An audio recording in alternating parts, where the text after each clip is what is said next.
আসসালামু আলাইকুম। আজকের ক্লাসে আমরা দেখব হচ্ছে vertical type on a path টুল।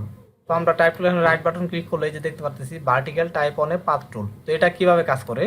তো সর্বপ্রথম আমাদের যেখানে পাথ বলছে, পাথের ক্ষেত্রে আমরা হচ্ছে পেন টুল দিয়ে নিতে পারি বা হচ্ছে একটা শেপ নিয়ে পাথ বানাইতে পারি। জাস্ট একটা শেপ নিলাম আমরা এখানে। শেপ নেওয়ার পরে হচ্ছে আমরা এখান থেকে শেপের যে আউটলাইনটা আছে সেটা একটু বাড়াই দিব, আমরা 3 রাখবো যেন দেখতে সুবিধা হয়। তারপর আমরা এখান থেকে হচ্ছে আমাদের যে লেখার যে টাইপটা আছে টাইপের এই ফন্টটা আমরা করে দিব এখান থেকে হচ্ছে 36, একটু বড় করে দিই। তারপর এখানে রাইট বাটন ক্লিক করি। ক্লিক করার পরে আমরা যেটা করব সেটা হচ্ছে ভার্টিক্যাল টাইপ অনে পাথ টুলে ক্লিক দেওয়ার পরে আমরা এই পাতের উপর আসবো। জাস্ট একটা পাতের এখানে ধরার পরে একটা ক্লিক দিব। ক্লিক দিলে আমরা দেখতে পাচ্ছি যে ভার্টিক্যাল আকারে কিন্তু আমাদের লেখাটা হচ্ছে। আমাদের লেখাটা কিন্তু হচ্ছে শুধু পাত টুলের মতো স্বাভাবিক হচ্ছে না, কিন্তু এই লেখাগুলো কিন্তু একটা দেখছি একটা পরে পরে লেখাগুলো হচ্ছে, মানে ভার্টিক্যাল অনুযায়ী লম্বালম্বি হচ্ছে। এই যে লম্বালম্বি লেখাটা হচ্ছে। তো এই ক্ষেত্রে আমরা কিন্তু এটা কিন্তু আমাদের যে হচ্ছে লোগো বা স্ট্যাম্প আকারে লেখাগুলো যে আছে আমরা স্টাইলের জন্য দিতেই পারি এরকম। তারপর এটা আমরা ডিলিট করে দিই।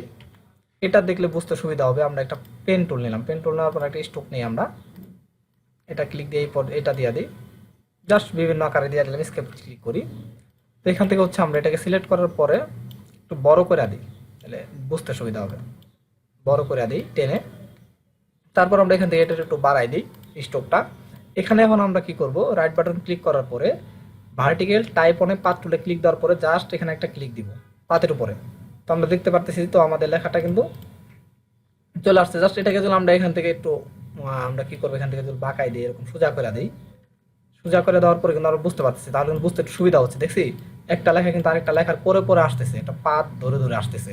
তো এইভাবে কিন্তু আমরা অনেক স্টাইল করতে পারি। যা যেরকম স্টাইল মন চাই সেরকম স্টাইল আমরা করতে পারি, কোনো সমস্যা হবে না। এরকমভাবে আমরা পাত আমাদের ড্র করতে পারি, এবং কি পাতের উপরে আমরা এরকমভাবে ভার্টিক্যাল আকারে লেখা দিতে পারি। তো এর আগে আমরা দেখছিলাম হচ্ছে ভার্টিক্যাল যে হচ্ছে টাইপ টুলটা সেটা। আর ভার্টিক্যাল টাইপ টুল হচ্ছে অনেকগুলো লেখা হবে, কিন্তু পাতটা হচ্ছে আমরা যে অ্যাঙ্গেলে পাতগুলো নেবেন ডিজাইনে সেরকম হয়। যেমন এটা ডিলিট করে দিই। আমরা আবার একটা পেন টুল নিলাম। উপর থেকে আসি আমরা আমাদের মতো করে একটা নিয়ানি স্টাইল এরকম আসলো, এরকম আসলো। ওকে। তো আমরা এটা প্রথম থাকবো, স্কেপ ক্লিক করি। এটাকে আমরা এখন কি করব, এখান থেকে হচ্ছে আমাদের স্ট্রোকটা একটু বাড়াই দিব। বাড়াই দেওয়ার পরে আমরা এটাকে সিলেক্ট করে একটু লম্বা করে দিই এদিকে, আবার এদিকে একটু পাস করে দিলাম। ওকে, ধনুকের মতো হয়ে গেছে। যাই হোক, তো এটাকে আমরা নেওয়ার পরে এখানে রাইট বাটন ক্লিক করার পরে টাইপ অনে পাথ টুলে ক্লিক দেওয়ার পরে এখান থেকে ভার্টিক্যাল টাইপ অনে পাথ টুল ভার্টিক্যাল টাইপ অনে পাথ টুলে ক্লিক দেওয়ার পর আমরা যখন পাতে ক্লিক দিব সাথে সাথে কিন্তু এখানে লেখাটা হয়ে যাবে। তো এই পর্যন্ত লেখা হয়েছে, কারণ হচ্ছে এটা ডিফল্ট আকারে থাকে। তো আমরা নিচে আরও লিখতে পারি, যদি কিছু লিখে যে নিচে আসতে থাকবে। তো এরকমভাবে কী করতে পারি, আমরা টাইপ অনে পাথ টুলটা ব্যবহার করতে পারি। যে কোনো স্টাইল যে কোনো শেপে আমরা করতে পারি। আমরা যদি চাই না আমরা এটা করবো না, তো এখানে কিন্তু আমরা লেখার কালার চেঞ্জ থেকে শুরু করে সব কিছুই করতে পারেন। কালার চেঞ্জ, ফ্রন্ট চেঞ্জ, যা ইচ্ছা তাই। এটা ডিলিট করে দিই। আমরা যদি চাই না আমরা নির্দিষ্ট আকারে একটা শেপ বানাবো, তো ইচ্ছা মতো আমরা শেপ একটা বানাই নেবো, এরকম করে ড্র করে নেবো যা এটা ইচ্ছা। একটা ফল ফুল যেটা ইচ্ছা আমরা যেটা আঁকাই কিনা সেটাতেই হবে। জাস্ট এটা রাইট বাটন ক্লিক করি, এখানে করে দিই, নিলাম। নেওয়ার পরে রাইট বাটন ক্লিক করি, এখানে আসলাম। আসার পর জাস্ট একটা পাতের উপর ক্লিক দিব, তো আমাদের লেখাটা কিন্তু চলে আসবে। ওকে।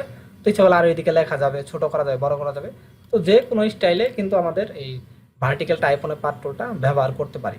তো আশা করি সবাই বুঝতে পারছেন যে এই টুল কীভাবে কাজ করে। তো আজকের ক্লাসটা এই পর্যন্তই। সবাই ভালো থাকবেন। আসসালামু আলাইকুম।